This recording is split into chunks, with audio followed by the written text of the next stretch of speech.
All right, every so often I'm going to be posting an analysis for you guys so you understand what the members get. Also to help all of you who cannot afford to join the membership.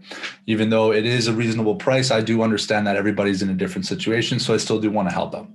Okay, so we're going to take it to which pair we're going to talk about today? Pound CAD. Okay, this is one of the pairs, one of the few that we're interested in as a team.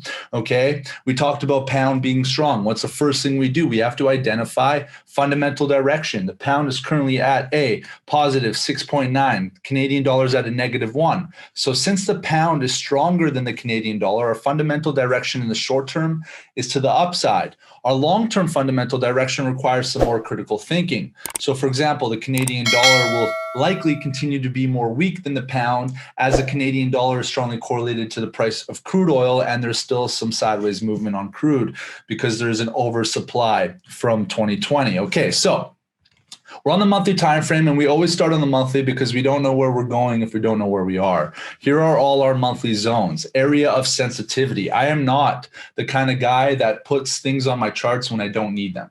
I don't need MACD to tell me when things are overbought or oversold. I don't need stochastics. Trend lines I use, but mostly for entries. Zones are extremely important. The higher the time frame the zone, the more important the zone. So here's our monthly zone. Okay. In the meantime, since price is trading in between these two monthly zones, let's call this our monthly upper, and let's call this our monthly lower. So here's our monthly upper, monthly lower, weekly upper, weekly lower. This is where there's a battle between buy pressure and sell pressure, okay? So at this scenario, what do we have? We have a ton of strength from the pound against the CAD. That's why we're seeing the move to the upside.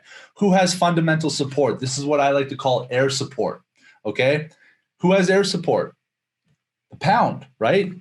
Move to the upside. So we know that if buy pressure is able to break sell pressure at its weekly zone, it's going to have free range to its monthly upper zone. And I know that some of these words are new to you, maybe unfamiliar. When you become a part of the FXG membership, you get access to Forex Gentleman University for free. It's an 18 chapter course that I've done. You get that free included so that you understand what I'm talking about. You learn how to play zones. You learn how to simplify the charts.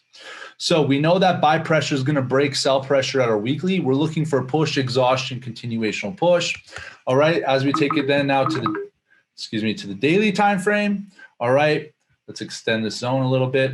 What are we looking for here? Again, push, exhaustion, continuational push before then a continuational move to the upside. Okay, your trade's going to kind of look something like this. All right, if you have a long position, you want to make sure your risk reward is minimum 1 to 2 risk reward, meaning if we're betting $1, it's to win $2 minimum.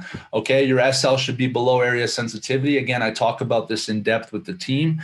Okay, but your trade should look something like this on pound CAD. All right, now what do we have? We have something called the traffic light system. All right. And the traffic light system is for members. And what that tells them is when it's time to enter. So for example, right now we're at red. Price is yet to make a push or exhaustion. There's no entry yet. When price makes a push and begins to come back for exhaustion, it will turn yellow. When we find entry, Jake or I, it turns green.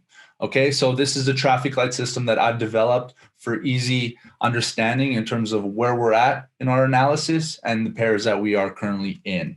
All right, I hope you all have a wonderful day. Thank you all for spending some time with me, and hopefully see you a part of the team. Bye.